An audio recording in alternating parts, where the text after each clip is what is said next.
in Liverpool.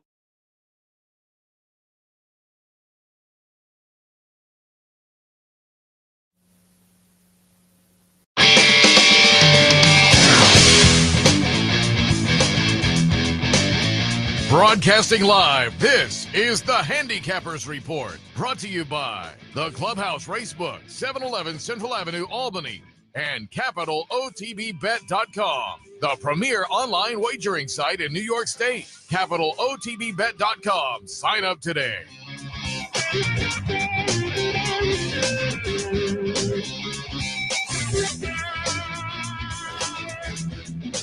Good morning, ladies and gentlemen. Welcome to the Handicappers Report alongside Seth Merrow. I'm Anthony Mormino on this.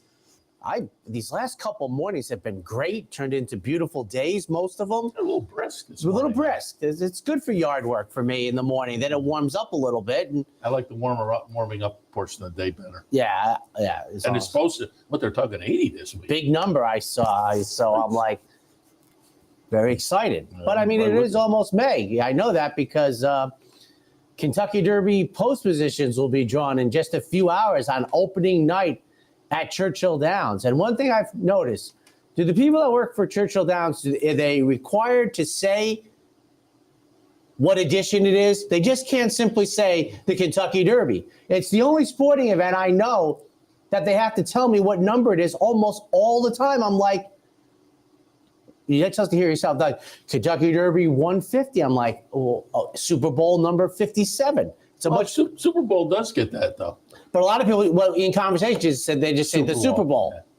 Yeah. It's the Derby. I don't know, but I always wonder, like, are they required to say it, or do they get extra fees when they announce? Because do they say like Kentucky Oaks number 150, Clark Handicap number 150? I'm like, but it's that's a milestone. This one it is. Every 50 years, Cannonade won the 100th one with Angel. I think there was about 87 horses in the field that year. But the new paddock, $200 million for 2 days. It's amazing. That whole seating area on the first turn is just for this week. Yeah. Oh, yeah. It's unbelievable. I mean, but today there'll be post position draw. Post time is 6 o'clock. Seth is doing opening day at Churchill Downs. I have the Big A, 9 races on consecutive Saturdays. And I will say this, I was watching you yesterday, Seth. We had boy, the turf course looks gorgeous. I'm just fearful what it's going to look like come around Independence Day. I'm like, boy, they're they got to do it. They fill races and everything, but boy, this is going to be a long meet. At least at Santa Anita, like right now, they go to Los Al, they get a little break. I don't think it's long enough. But the horsemen won't let them go to Los Al for too long because there's no turf course. They're not going to let them go for like a month and come back, but it gets a little breather. So, I think you've been saying how important the 3 racetrack circuit is, and it's almost gone basically. Essentially, it'll be gone in Maryland. It's gone in Florida. I know you talked to the Maryland guys, but it still doesn't make any sense. It makes no sense whatsoever. I mean, I know the logistics. You've talked about. I think you said you once did with your production company. Getting the equipment from one racetrack to another. But I always thought like Laurel and Pimlico, mostly for the turf, they could run like 6 weeks during the 4 months of the good weather and protect their turf courses that way. But they don't seem to, and we've said it, I mean, this makes no sense to me. No sense whatsoever to close Laurel. I mean, it's winterized. Just to give the turf course I don't get how it makes sense. But I talked about it last week with Frank Vespi, does the racing biz and covers Maryland racing. And I, kind of had him update a little bit when I had him on Sunday where we are. And I said, hopefully things work out because, going back to when I first got in the game, Maryland's one of those bedrocks of American racing. Oh, absolutely. You go back to things like the Washington, D.C. International, Laurel Futurity. Match race. Seabiscuit, right? Yeah. War Admiral. So, I have to interrupt. I want to tell you, I went to Bowie. Oh. Now, if you're my age, Bowie ran racing through '85, but it was a training center for years. There is nothing left. No. I mean, now here's the funny thing. I mean, there's not a building left. The 8 poles are barely. I'm going to tell you something. Unlike Pimlico, Bowie is across the street from an extraordinarily beautiful neighborhood. I mean to tell you, it was stunning how gorgeous. Right across the street, there's a street that's really kind of like a rural, say, not even Route 7, it's one lane each direction. But there's Bowie. I mean, and I went around the back. You can't get a car up there, but I parked my car and I walked up. They had some Jersey barriers so no cars can get up. And you could see it all. And I was just like, going back, that was the first place north of the Mason-Dixon line that ran during the winter. It was Maryland's Aqueduct. They took care of winter racing, and then they had the 2 bigger plants. They were a 3-track circuit. And as you said, I would say, Seth, it was definitely above Kentucky. Wouldn't you say? Oh, yeah.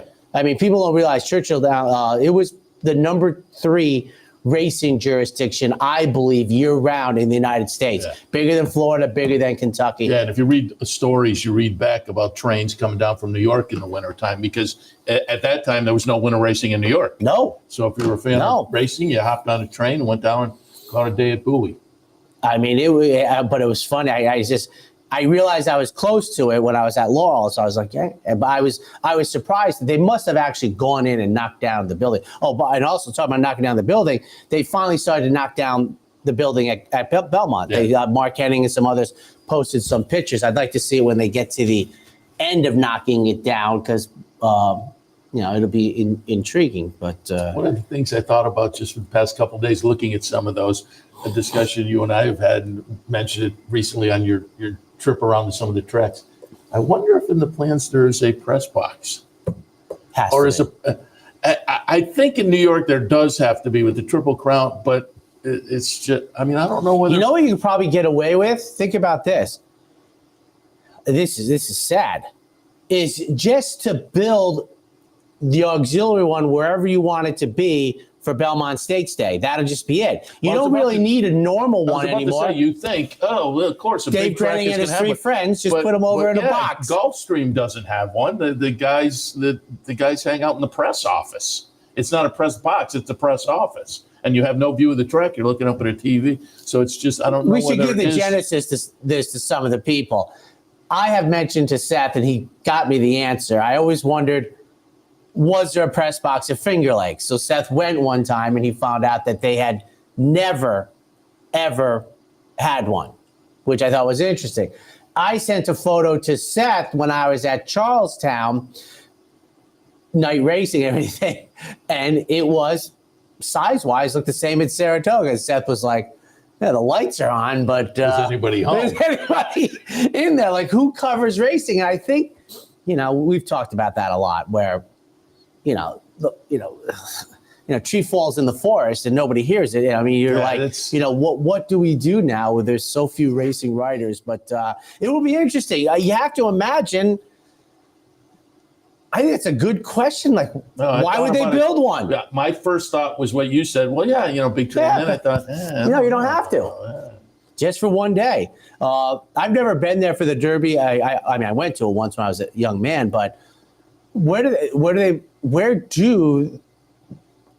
obviously they have 15 times the number of people that, like, where do you go to the press box if you... Belmont? No, Derby. Oh, Derby, they do have an auxiliary. Well, it's got to be like 500 people with press credentials for the Derby. Yeah.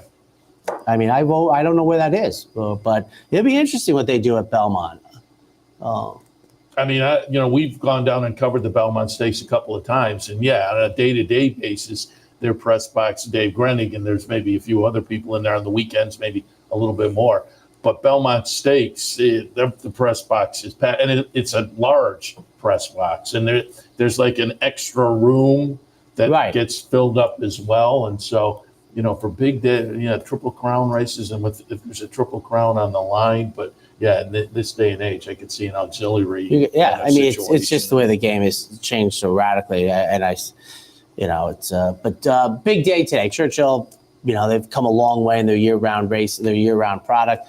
The draw is it's important. We should go back. Keeneland meet. Irad Ortiz kind of ran away with that, certainly.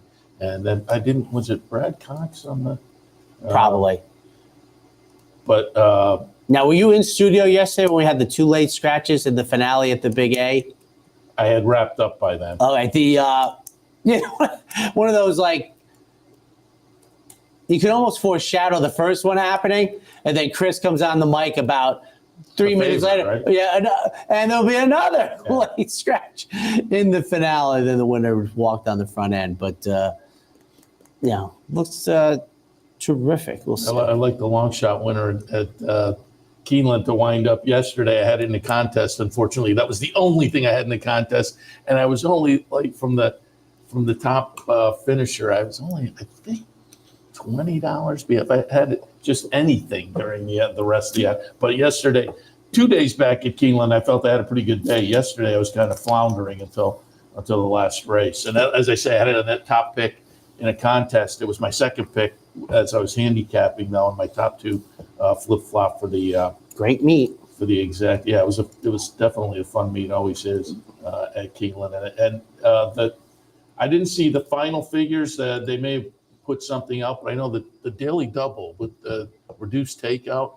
I know early in the meet that was kind of being a blockbuster situation. I'd love to see. What was it? 12% takeout? Yeah. Okay. 15, 12, 15. No, it was not Brad Cox. Brad Cox tied for second with Chad Brown. Was Sri DeVoe like tied for fourth or something? She was. I think she had 5 winners. She was tied for fifth. Fifth, okay. She went 5 for 20, 4 seconds, so 9 exacta finishes and 20 starts. But the leader, no surprise, I suppose, because with the 4.5 furlong 2-year-old race, Wesley Ward had 12. I remember he won the first one with a filly against Colts by about 15 And lengths. I said as soon as she crossed the finish line, that's Royal Ascot for her. Absolutely. And I haven't heard a follow-up, but I wouldn't be surprised at all. Absolutely. All right, you ready to jump in? I am. The Big A, are they? I presume there's going to be a break-off where they keep stats and they're going to call Belmont at the Big A again once it's coming up soon. Yeah. Oh, okay. All right. Just wanted to make sure that no one gets confused.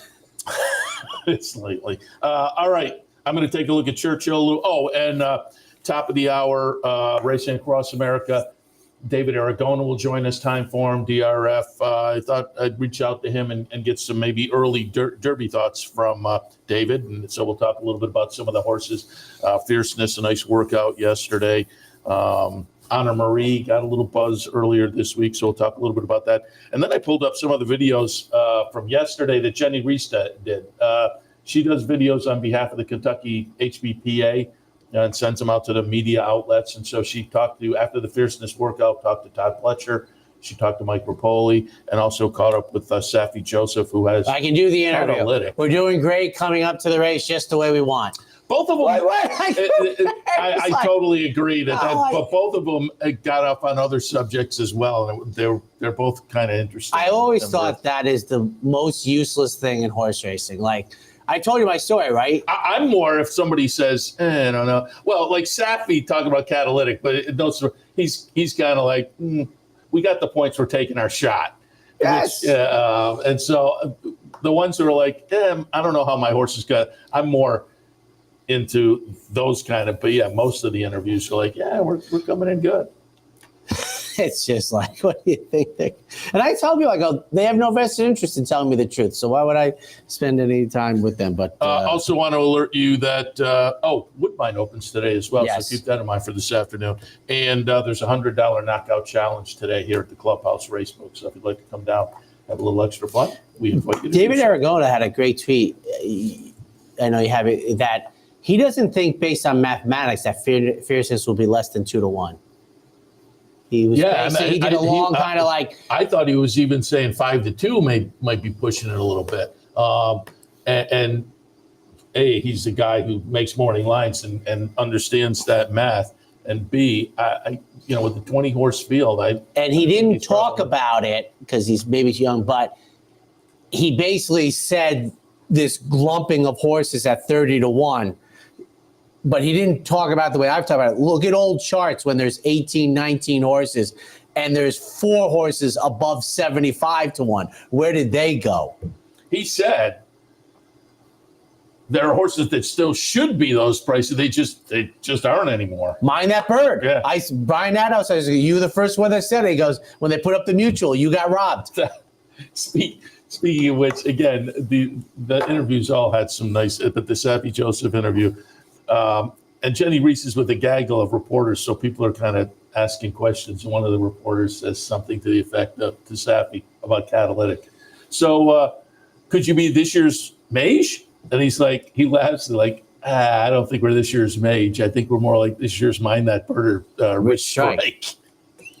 Which I think he nailed it there. By the way, we just mentioned 3 horses that never won another race again.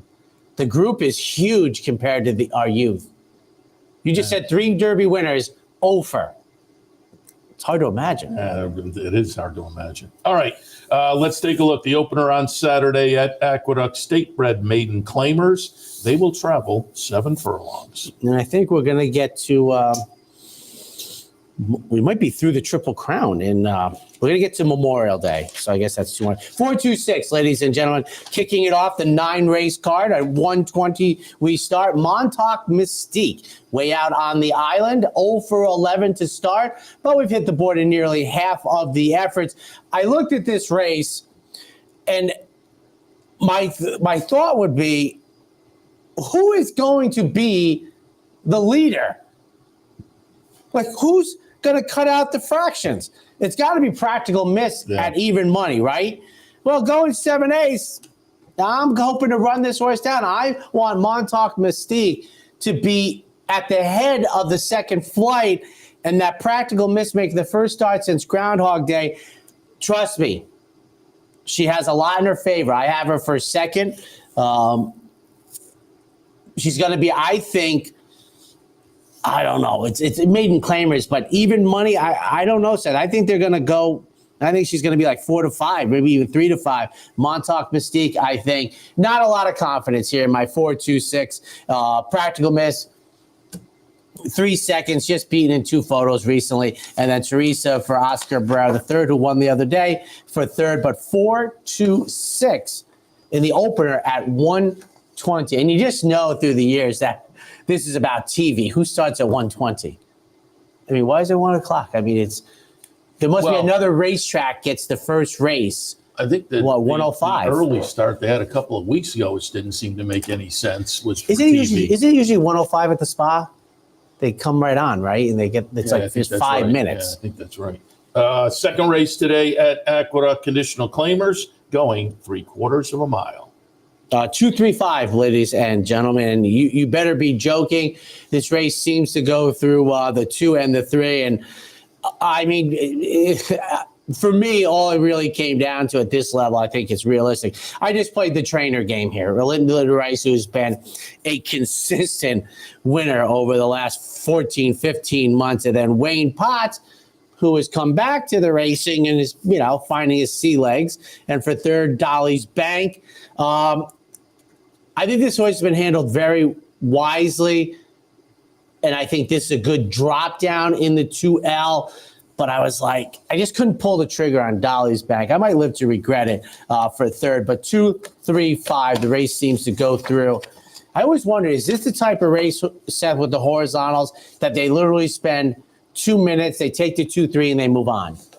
They just think there's an 80% chance that the 2 or the 3 wins it. And since it doesn't blow up a ticket, 2 horses, you move on.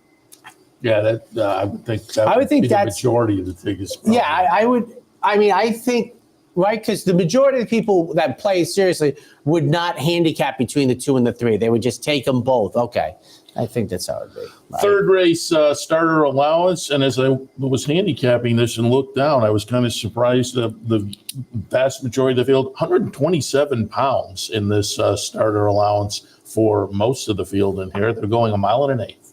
Well, let me do a little. I rarely look at. I will notice that you've seen, Seth, the influx of different levels of the starting allowance. We were at 50,000 for like 7 years. But now I saw the first one was at 25. I think I've seen 40, but there's now different ones. So this one is 3-year-olds would get $120. Olders get the 127 that Seth mentioned, and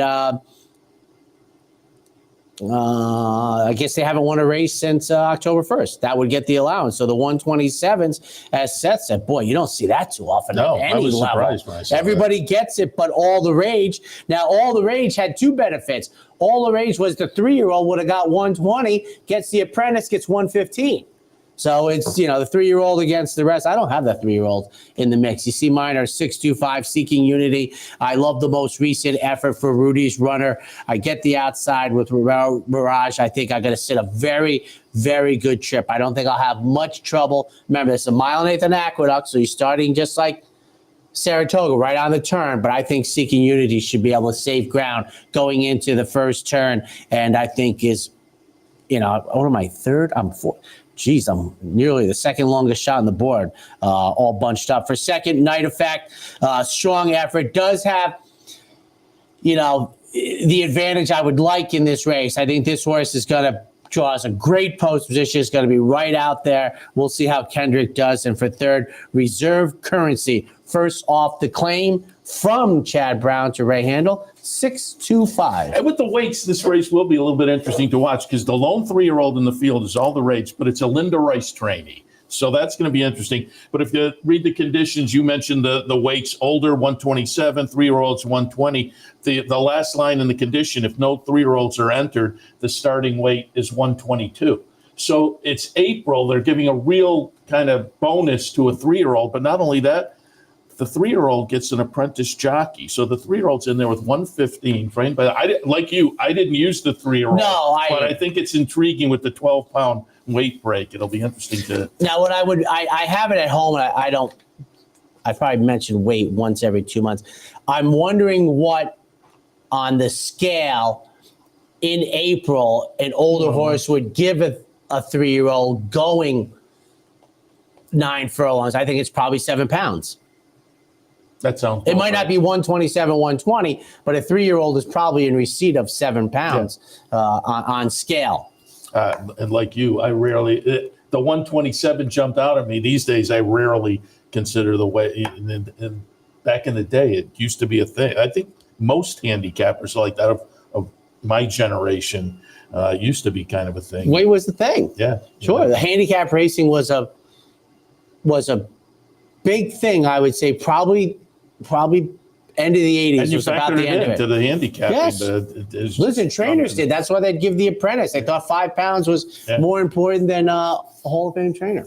Fourth race today, allowance non-winners at 1, other than scheduled on the turf at 6 furlongs.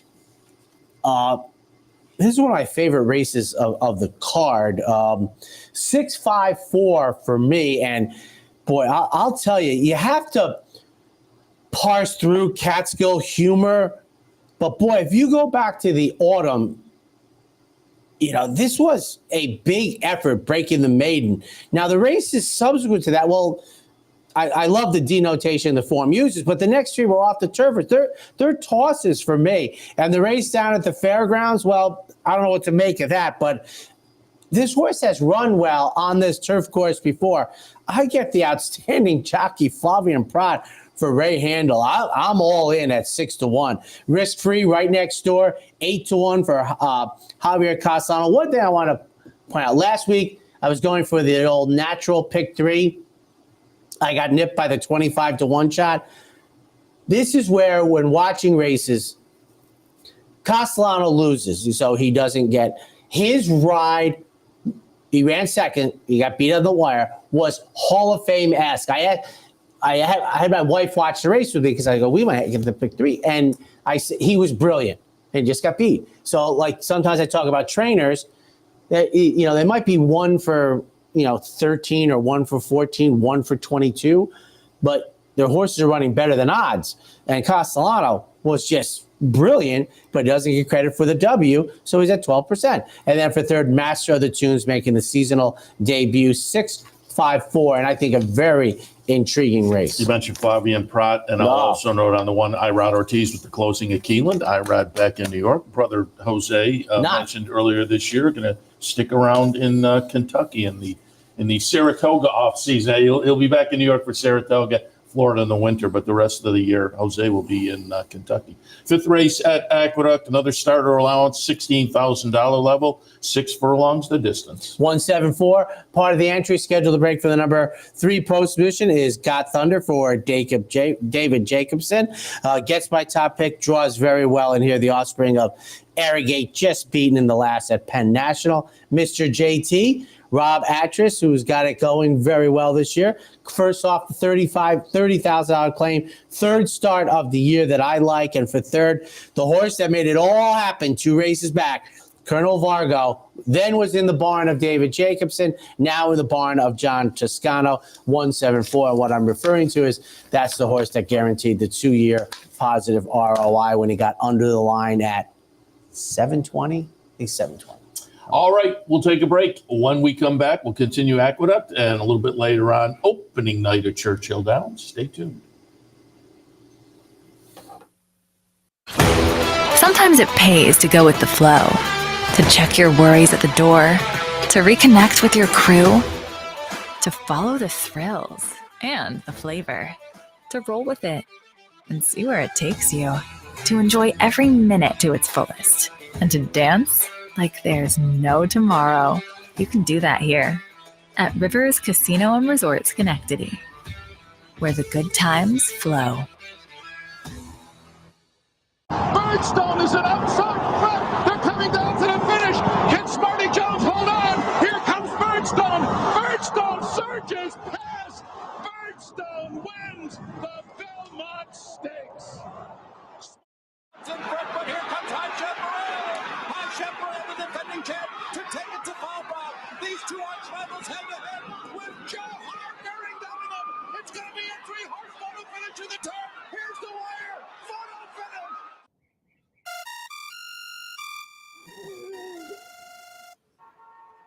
Come on. I want sales reports on my desk by Monday. Whoops. My bad. Love racing? RTN brings you every live simulcast on your home television, plus live video streaming and race replays on your PC and mobile devices. To order, visit rtn.tv. RTN, a breed apart. Welcome back to the Handicappers Report. Seth, Merrow, and Anthony Mormino. We were just talking, and it's a memory that had completely escaped me. This would be normally the day for the Derby trial, and a bygone era for sure, to have a chance to get a 1 mile race a week away. A week out. Yeah, it's definitely off the agenda now for trainers. Sixth race today at Aqueduct, the Woodhaven, $125,000 up for grabs. They'll go a mile on the turf. 627 for me. Wally World for all fans of the vacation. What was it called? Family? What was the first one called? Just Vacation? Yeah. Because then it was Christmas Vacation, Vegas Vacation, Europe Vacation. But Moose should have told you, as John Candy let us know, that Wally World was closed. Chad Brown's runner, 1 start down at Tampa. The comeback race, the offspring of More Than Ready, I think, is in a very good position. I've told you before that I'm completely disinterested in incorporating in my handicapping any longer the layoffs. And Chad Brown was way ahead of the curve on getting horses up, but now it seems like others can do it. For second, Carson's Run, a filly who, a 2-year-old who I liked in the Breeders' Cup Juvenile Turf. The last race for this horse makes the seasonal debut, owned by West Point Thoroughbreds, and a long time. I think we have been friends for 40 years. The runner, Stephen Boucher, who is the other owner. And then Elysian Meadows goes out for Bill Mott. We tried the Wood Memorial. Now we try a mile on the turf. 627 in this, I think, very competitive listed stakes race. I will tell you this. George Weaver's runner, Good Lord Laurie, making their first start, scares the bejesus out of me. Yeah, it's a nice little field in here. Yes, this is, I mean, it's a 3-year-old race. This time of year it should be listed, but it's a tough race. It's a you mentioned Vacation, and I'm not going to list it as a great movie, but as I'm sitting there thinking about it, there were a lot of kind of iconic scenes. The one where they're on the road trip in the crazy station wagon, and it's night, and there's a big long road trip, and they kind of do the pan across. Oh, the kids are asleep as they're driving. The wife's asleep, and then Chevy Chase behind the wheel is also asleep. That was good. I think the original was a great movie. The Christy Brinkley scene, John Candy and the Moose. They get, and the parking lot is completely empty, but they're kind of oblivious. And there's the scene of them in slow motion. They finally arrive. Yeah, the dog, and then he punches the it was tremendous. Moose in the nose. Yeah, very good. Seventh race today at Aqueduct. Plain vanilla claimer at bottomish level of 10,000, 6.5 furlongs. 517 for me, and Poppy's Pride gets my top pick. A claim that, I've said this, before, and now they're lowering the levels of the starter allowance races, Seth. So maybe they'll get this different buoyancy, but I'm not surprised after the claim trying starter allowance, it didn't go very well. And now you're talking in for claiming, I think you're right, this is the bottom. I mean, we've had years where they ran for 75, but this is a big class relief. I don't talk about class relief very often, but I found that the low-level claimers had really not as much success in the starter allowance races. So I'm not worried about Mike Michelli coming back to this level. 9-2 intrigues me. For second from the rail, Prince James, Ray Handel's runner, comes off of the victory. That was in the slop. I hope you know my thoughts on your victories. You get credit for it, but I compartmentalize it and just toss it out. And then for third, number 7, First Deputy with IRAD 517. Eighth race this afternoon, a state bred allowance non-winners of one other than 8.5 furlongs on the grass. 416 for me. A fun race, which to me is enjoyable. A handicap, maybe others think it's a skull buster. I'm 12-1 on top. Horatio DePaz's runner makes the seasonal debut, draws inside. Remember, this is they're reporting this. Is that diagram correct? Don't they? Oh, it's on the outer. So yes, it is correct. I draw a very good post position here. They're saying the rails are up 36 feet. That's a lot to me. I mean, you talk about being outside. Now, 36 feet to me, I would say, Seth, is about 4 paths, 9 feet wide path. That's pretty big. Overacting. This horse is going to be bet strongly. Draws the number 2 post position. The horse to beat maybe for Chad Brown, also making the seasonal debut. Doesn't matter. Being Betty making the seasonal debut. Gets Lasix today for Phil Serpy. 416. I think the race is about 4 or 5 deep. And when I tell people that, it's hard to settle on overacting, but overacting could be, 3 in front. Did you see his ways and means worked out too fast the other day on Twitter? They showed the workout and they said about the exercise rider who Chad did publicly admonish, said you'll find Jimmy Hoffa first. Exercise rider not to be seen again after that move. The 9th at Aqueduct, state bred maiden specials going a mile on the turf. And I will say, I'm taking a shot with them, but our man Steve Bick has DT Stables, Scherzando in here. I think getting back to turf, that one could be interesting for Gary Siaka with Castellano on board. But what did you see in the finale? Well, and one of the things is the workout is for the Oaks in a week. And she went 46-2. And it was it's a horse. You got 10 days. You can't, are you kidding me? I was just surprised, but he was perturbed that she went that fast and everybody jumped on. Like you said, that's, that could be a problem with Scherzando, who I liked last year. But I am 164 as we go the mile. I thought maybe the mile coming off the bench might not be the thing, and that the next race is the race. This is the conditioner.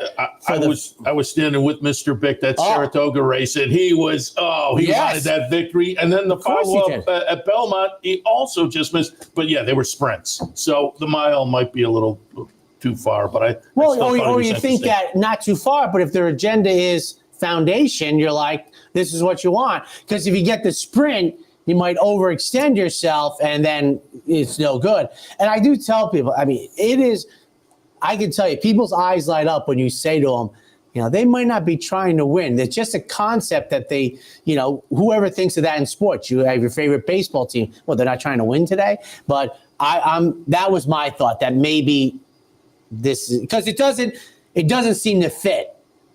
Going the mile. No, I had the same thought process, but at 10-1, I thought, getting back to the turf, I'll take a shot. Steve in a could field call where us up and let us know if this is 164 for me. All good here from the inside, going the mile for Clement. The rails listed at 9 feet on the inner. Throwing out the off-the-turf race at Saratoga, last start. Comes off the bench. I have no problem there. Irad gets the mount. Number 6, Chad Brown's other runner, like the debut at Tampa for third. Better lucky than good, makes the seasonal debut. 1, 6, and 4. And I should point out that, Chad was new in his career, and you and I have followed Tampa. You were probably 10 years ahead of the curve. I was probably only about 3 years ahead of the curve. That the turf course, people love it. And Chad Brown told me years ago, like 9 years ago, that he liked going over there and running his horses on that turf course versus Gulfstream, which could get choppy. So you should I would advise never looking at it as if totally that's a second string move or anything. That's his preference he's to get not his alone. horses. You get Clement going over there, Graham Motion goes. They're over happy there. to van up there and get on that turf course, get the race, and come back. That's that's a thumbs up move. That's not a secondary, out of town weaker one. And before we go to the break, I'll just toss out, because we didn't talk about it at the top of the show. And for folks who realized it, watched it last night, may hypothesize that we ignored it. But last night was the New York Times special on FX, Broken Horses, and it featured Joe Drape and Melissa Hoppert from the New York Times, and Terry Finley. I know they followed horse racing. So my overall impression, I didn't really see too much on social media last night. My overall impression was, I don't think it was anything new to horse players.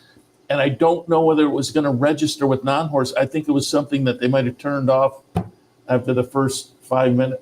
So I'm not quite sure how it resonated with people. I'm going to be interested to see. I would think today there'll be a little more follow-up. I would also have to say that 10 o'clock on a Friday night, it was probably not grabbing a whole lot of attention. So, but like I say, I'd be interested to see what the blowback was, because I was expecting maybe worse. I'm not going to say it was even-handed, but I don't think it was.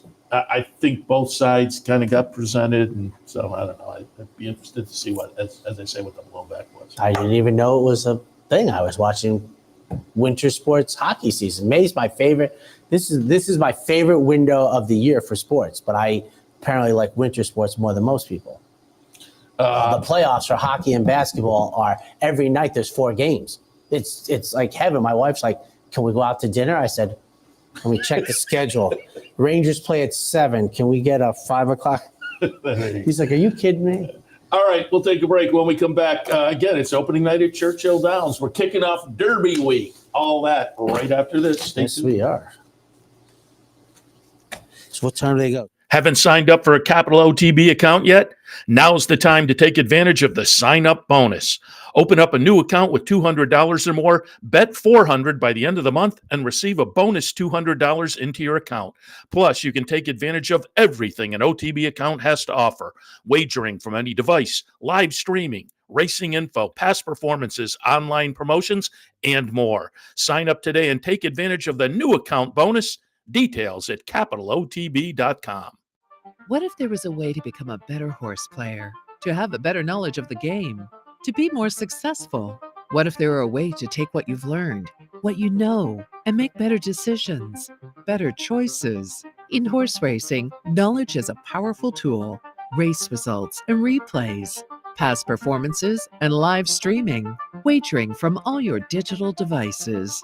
Capital OTB. Become a better horse player. Want to get your career in horse racing off to a fast start? Well, the University of Arizona's Racetrack Industry Program is your winning ticket. The Racetrack Industry Program has served as a springboard to some of the industry's most successful individuals, with a proven track record of job placement right out of college. If you want to earn a degree in the exciting horse racing industry, the Racetrack Industry Program can put you in the winner's circle.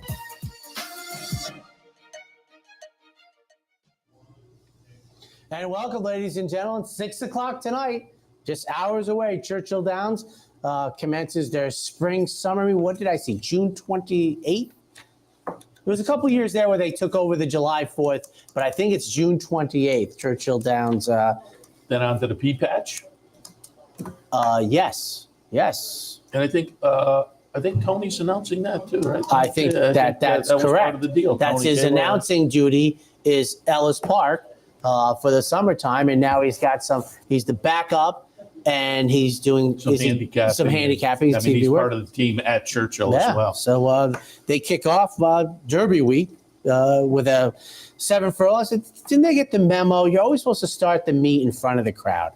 Claimer 10,000 going 7/8. 7, 5, 8, and 1. I'm going to put leader of men on top. Not with a whole lot of confidence, but I just thought coming up from Oak Lawn, I like the Oak Lawn runners when they move out of that meet and move on to other venues. And this one was running well down at Oak Lawn. I get some little half step of class relief here. Tyler Gaffleone on board. And for folks who maybe don't follow that closely, Tyler Gaffleone, he does really well in Kentucky.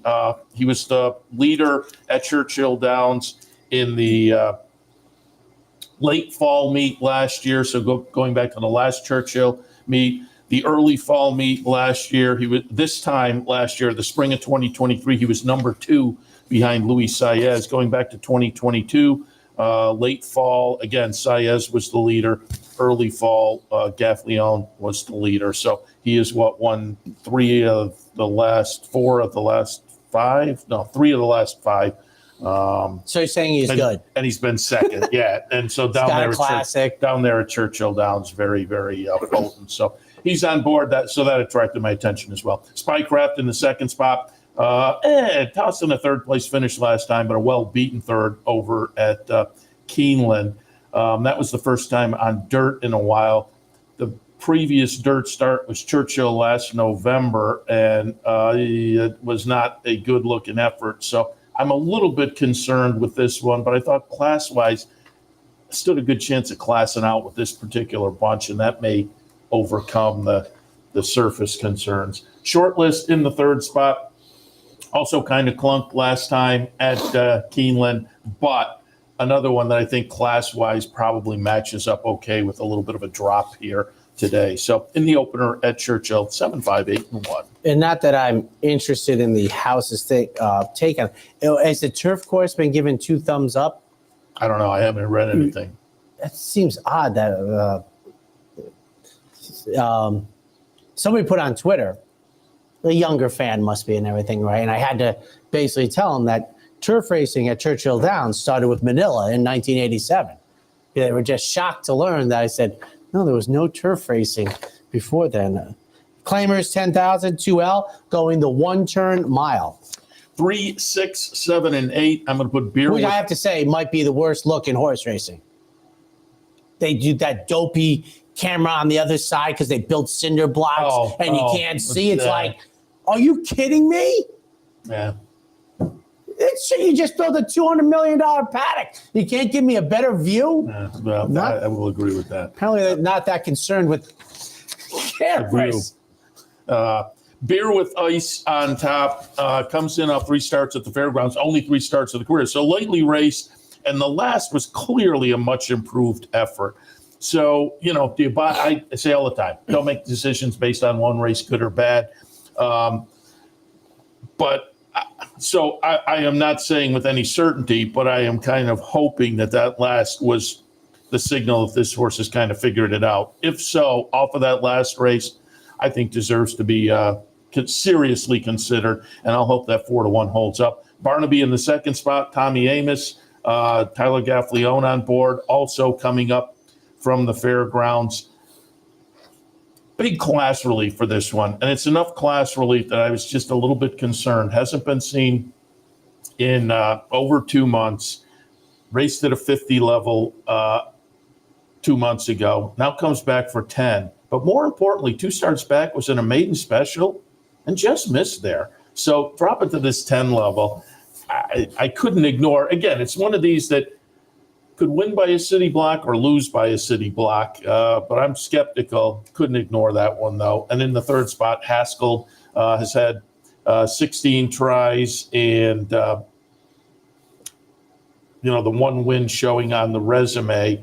And the last was a real dud, but it was on a sloppy track at Keeneland. There's some dirt starts underneath further down that I think are okay. So in the second, I'll go 3, 6, 7, and 8. And I always presume Travis Stone must look at a monitor to call the early part of those races. And I'm like, well, I'm looking at the monitor too. You can't give me any information that I'm not looking at. I don't think he can see the horses. And talking from announcers over the years, that's not the only situation where announcers are looking at the monitor and at various tracks. There are those kind spots. But if it's a natural tree in the way, I don't mind so much as a tote board or a building or kills you for 2 days. I mean, that 7 furlong shoot at Tampa is behind a whole bunch of trees. A lot of trees. Yeah, you're absolutely right. Third race on the card, starter allowance. Phillies going 6. I have it 5, 2, 7, and 6. And just out of curiosity, one night is not enough of a sample to decide. But I was curious, and I went back and looked at opening night last spring at Churchill just to see where the winners had come from.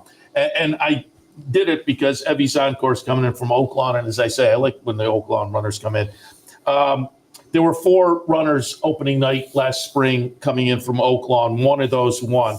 Not surprisingly, most of the winners, 3 from Keeneland and 3 from Gulfstream Park. There was 1 from Turfway. There was 1 from Tampa. And there was 1 from Saratoga on opening night last year. But again, I thought, 1 out of 4 for the Oaklawn starters kind of lived up to what I feel of those Chad horses. Brown off the layoff? It was Steve Asmussen, actually. Okay.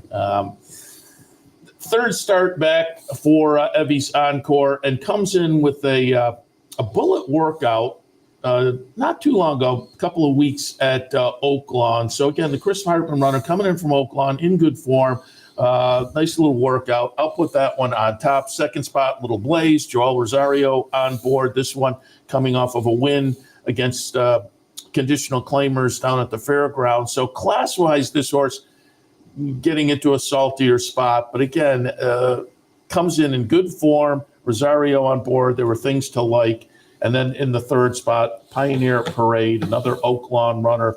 Won a starter allowance down at Oaklawn, 2 starts back, and then clunked last time. I'm kind of hoping. And looking overall, I think what we saw 2 and 3 starts back is more the what you can count on from Pioneer Parade. So I'll look for a rebound in the third, 5, 2, 7, and 6. On to the fourth, Turf Sprint going 5/8. 3, 6, 9, and 10. And again, I didn't check the weather, but if things do shake out and they're, switch to dirt, I have dirt selections over on the one sheet on the website. Well, let's take a look at modern technology. I have it 3, 6, 9, and 10, though, on the turf. Karatari going out for Brian Lynch. A bona fide stakes level turf sprinter. Last time out, disappointing 6th in optional claiming company down at Gulfstream. But again, it's just one of those who consistently is firing numbers that when you look at the rest of this field, I don't think has a particular edge, but I think stacks up nicely. And with the back class, I'll go with Karatari. And again, you're getting 4-1 that morning line holds up. I think that's solid value. Speaking of value, Zumbi, 15-1. I'm not sure this is going to hold up. And I'm not convinced maybe we won't get that value either off of the latest. But boy, you draw a line through that latest effort, and there are some pretty nice races, including 2 back, a turf sprint at Keeneland last October, which was a solid win.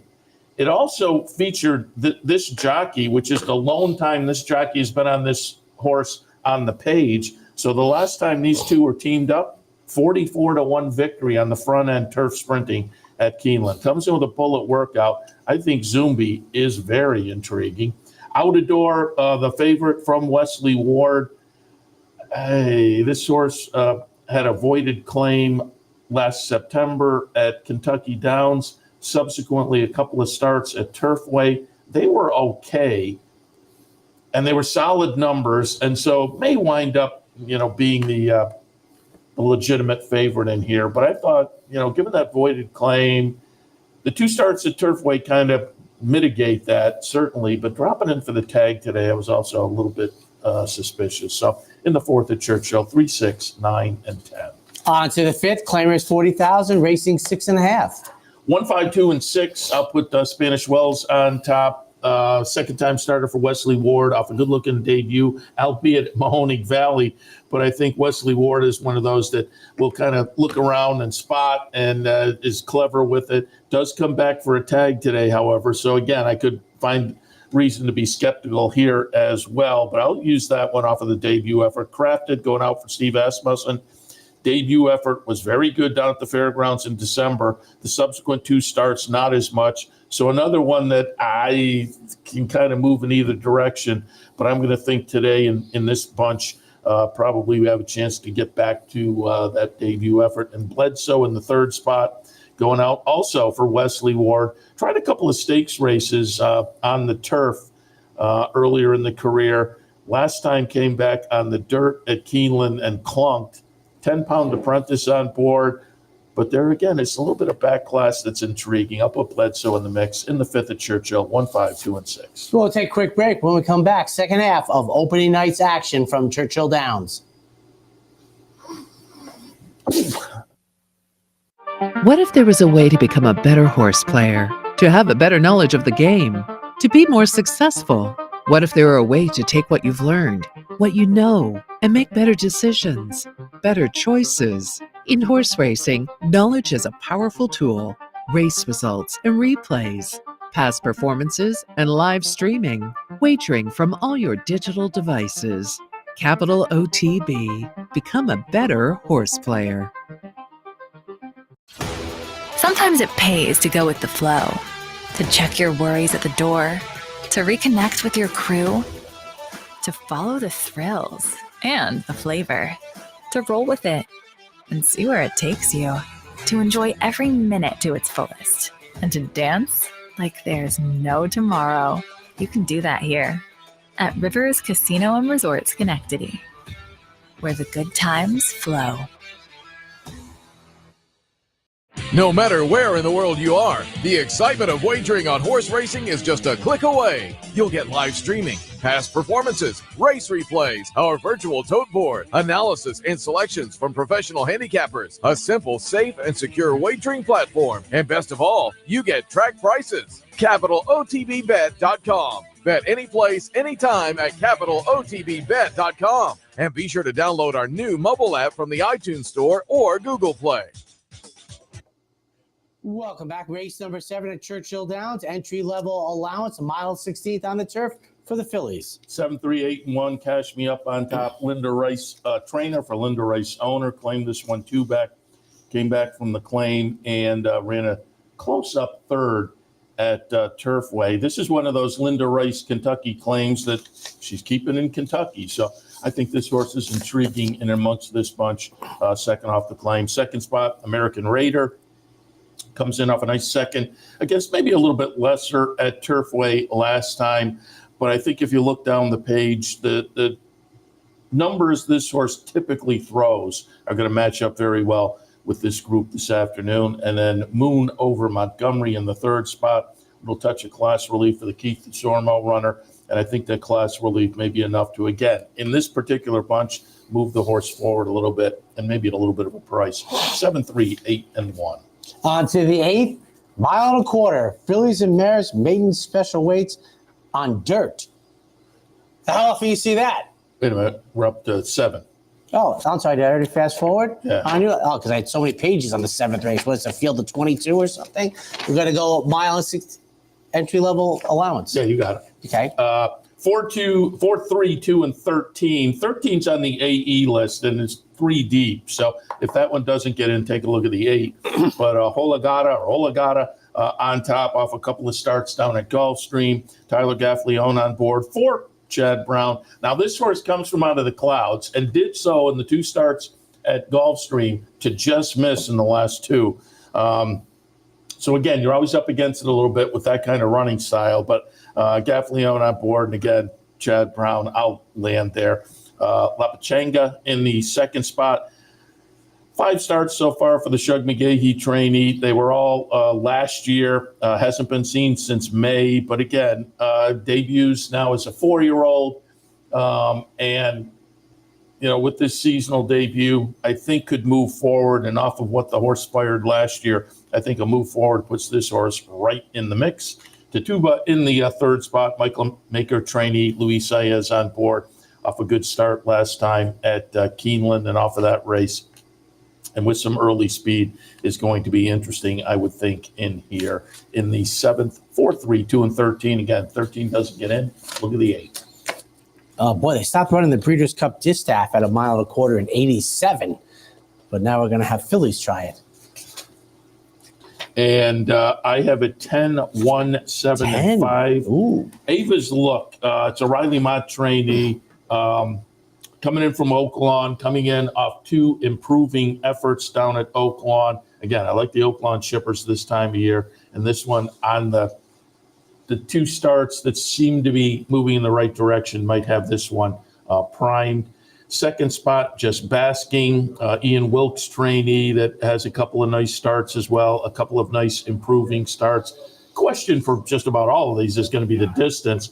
Sava at 20-1 is interesting to me because Connect is one of those sires I think is win early. Last year, Connect, 53 first-time starters, 6 wins, 5 seconds, 5 thirds. So I think nice numbers for first time. And again, I realize this isn't a first-time starter. Those numbers to me indicate win early type of breeding. And I say it all the time, when that win early type breeding doesn't get, the win in the first start, second start, third start, whatever, and then you switch things up, maybe take an extra look. So at the price, this one getting to the dirt and the distance, Sava could be a little bit interesting. In the 8th, 10, 1, 7, and 5. On to the 9th, the opening night feature, the Roxalana. 9, 1, 3, and 5. I'm going to put Socially Selective on top. It's Bill Mott coming out of a couple of starts down at Gulfstream. This race was won last year by Frank Sprocket, trained by Bill Mott, coming out of a couple of races down at Gulfstream. So similar kind of a scenario for Socially Selective. I'll use that one on top. Happy Am I goes out for West Point Thoroughbreds and Company, Dallas Stewart trainee. Last seen winning very nicely on the front end down at the fairgrounds. Steps into Stakes Company for the first time, but I think deservedly so. And Speedy Traveler going out for Phil Bauer and one of his main clients, Rigney Racing, coming off a 3-race win streak in the first 3 starts of the career down at the fairgrounds, but another one that I think justifiably gets a shot in Stakes Company and gets to maybe make her mark this evening in here if she can manage to go 4 for 4 in the career. But for me, in the 9th, 9, 1, 3, and 5. And wrapping it up, Philly Maiden Claimers going 6. 9, 1, 4, and 5. Rubia on top. Jose Ortiz, again, now based down in Kentucky for much of the year for a Steve Asmussen trainee. This one, I don't know what to make of the last effort. Beaten favorite, stop and distance. I'm drawing a line through that. I think the races just before are good enough. We get some class relief, which may mitigate things. Green Fairy in the second spot for Greg Foley hasn't been seen in almost a year. But I think the effort we saw a year ago from a Jimmy Creed runner may bode well, experience under the belt a long time ago, but some win early breeding. And then Tammy's Cruiser off a nice try last time number-wise, because made special weight to maiden claiming, where that number may be even more potent. In the 10th and final at Churchill, 9, 1, 4, and 5. One of the nice things about Churchill opening is I kind of feel as if from now through the Breeders' Cup, horse racing is, blooms. This is it. We got through the prep racing season, and now we're just about here for the Triple Crown season, and we really have 6 months of rock solid, the sport at its best, which is nice. You have turf racing coming back to parts, the Northeast, which is great for handicapping, great for tracks, and everything's. It's really good. It's kind of like the reward for getting through the winter. especially for you doing Aqueduct's inner dirt track 4 days a week. He says, I go, ladies and gentlemen, it looks like a beautiful spring day, so enjoy yourself. Enjoy the racing. Remember, what time are we guessing post position draws? 7 to 8? Between the Dan's between the third and the fourth? Between races 3 and 4, there'll be no racing for an hour, 7 to 8 post position draws. I think almost all of us realize that Fiercest will be the morning line favorite, but you'll have David Aragona just to talk about such things. Have a great Saturday. A service of Capital Off Track Betting.